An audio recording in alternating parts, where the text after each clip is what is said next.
Green Lantern issue 30, Legacy number 597. Jeremy Adams writing with Carmine Di Giandomenico on the art. Green Lantern's in Gotham, and he calls on Batman, as you'd expect, with a Green Lantern produced bat signal in the sky, which makes Batman pop up to talk to him. And of course, you know, like things aren't, you know, always that wholesome between these two. Like they're you know, they've had a bit of animosity over the years. But Green Lantern's there because he needs like a scientific mind, and then the other part of it is that he wants someone who's not that friends with him, like someone who will give him a really honest, cold, like accurate reading of what's going on with him. But you know, this whole reading the Book of Oa and all this stuff from Krona kind of been beamed into his head, and he's seeing visions of his father and all this other stuff. He wants Batman's opinion on this, so they go to the Batcave. He runs some scans, all the rest of it. But of course they get interrupted with something that's going on in the city, so they end up going out together in the Batmobile, and we get a little bit of a plot of like, you know, stuff happening.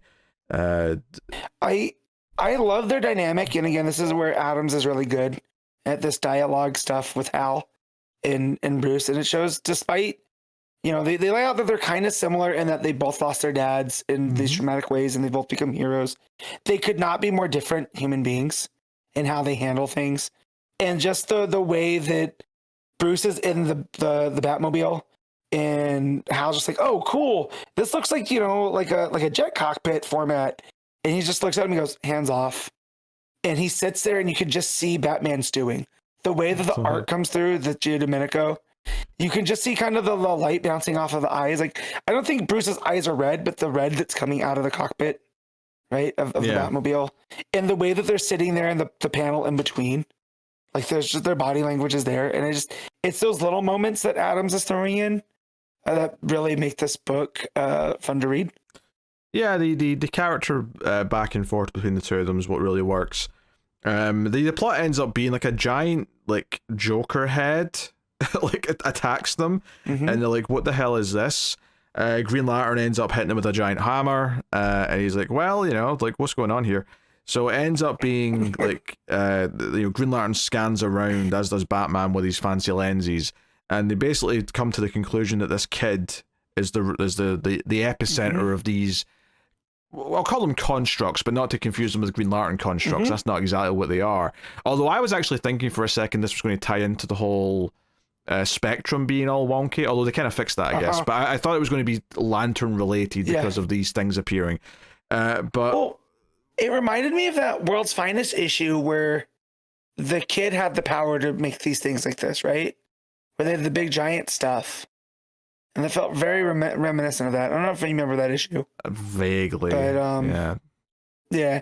But it was kind of the same where this kid, you know, didn't have control. And here, I like what Adams does with this kid and why they're in Gotham. Yeah, so they go...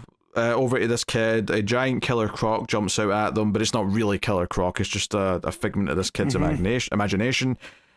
So, you know, like they go in, and there's other villains attacking Batman as he's getting towards the kid, and it all becomes this kind of like, you know, Green Lantern, Hal Jordan goes over to talk to the kid and says, "Hey, these are all coming because they're manifestations of your fear. You're scared of all these villains because you live in Gotham. Because yeah, Gotham sucks. You've just moved here. It's a scary place. But hey, I'll show you that things aren't as scary as they seem." And he puts like a funny Green Lantern like mustache on Batman to make the kid laugh, and basically says, and "Hey, a top hat. Don't forget the top hat." And a top hat. But hey, I'll show you Gotham isn't quite as scary as you're making up in your head. So he takes this kid on like a Green Lantern construct roller coaster going around the city, and Batman comes too. So Batman, I love that in the wide panel of like them going around this giant roller coaster around the city, Batman's in the back seat with his arms folded as they're in the front, like streaming as you would. He's determined not to have fun. Yes. Yeah. So you know, the kid's at this Gotham hospital because he's sick, and this is the place that can, you know, handle him the most. But mom and dad can't afford to move, so he's stuck in Gotham by himself in this hospital. And all his friends have told him how scary it was because of all the, you know, the Batman's Rogues Gallery or whatever. Specifically, I think they can't afford, like, they're both having to work to pay for the hospital bills, so he's kind of stuck here during that. So at the end of all this, not only have they helped with the fear a little bit, Hal sort of leans in and goes, hey, I happen to know someone rich in Gotham who owns this hospital that'll pay for all your medical bills to help out with your parents.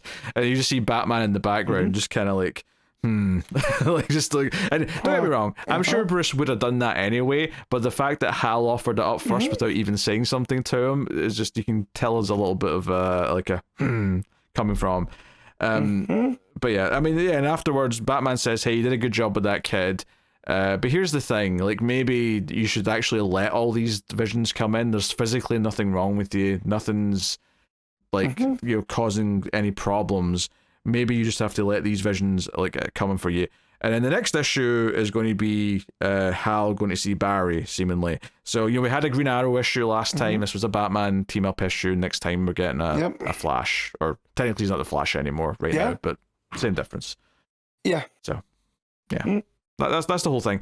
No, it's pleasant enough. I think I like this more than the Green Arrow issue because I thought the plot was a little bit more interesting, and it felt like there was more of a challenge between the two characters. Whereas, you know, the Green Arrow one was like, hey, we're two friends and we're just going to fight these random robot things. Whereas this kind of fed a bit more into, because the kid seeing visions is not, or visions being created from him, feels a little bit more thematically in line with the idea of Hal seeing things in his head and not being able to control it. There's a bit more of a link there, I think. Yeah. Well, and the fact that he's got to go to someone who's just not going to essentially put him over and just talk great things. He has to go to Batman and be like, no, this is what's up with you, you know, because he needs to hear the actual truth behind it. And I do like that. And then just the whole thing about having to face fears too. That's both Batman and Hal, right? They just do it in different ways. So those two teaching this lesson to this kid, it also fits thematically. And then having to take that, but basically what they told the kid and apply it to Hal here. You know, so yeah, real good. This is the first time I remember Adams writing Batman. I think he's pretty good at it. Yeah, I can't think of another time. You know, I got a laugh. One of my favorite lines of the whole book is when they first start talking to each other. I think it's when they go to the cave right at the start, and Hal says, "Hey, so how's it been? Any new Robins?" That line did make me laugh a little bit.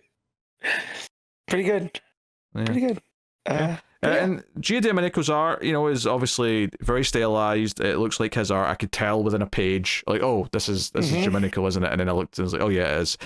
And you know, I think it works well for a lot of what's going on here. I think it's really good layouts.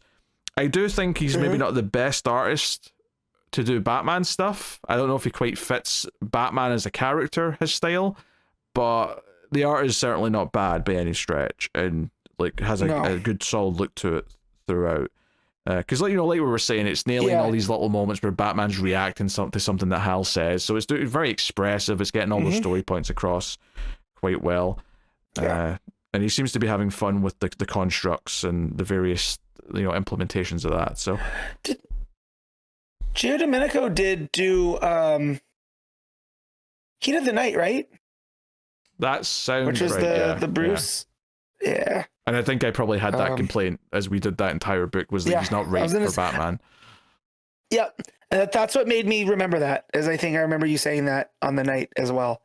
I think he's fine. He's not the strongest. It's definitely, I prefer more bombastic type stuff, and I don't necessarily think his Batman is very bombastic in that. But like you said, or we talked about the small moments, I think he really nails. But some of these bigger stuff with Batman, I don't know if he has the poses exactly down right, because I always associate Giandomenico with like the Flash emotion and that type of stuff. So yeah, it's just weird that his best Batman is standing still. You know, it seems contrary to what he's good at. So yeah, it's still a fun issue. Yeah, what are you giving it? I'm at 7.5. Yeah, just a straight 7 for me. It's good. I had a good time.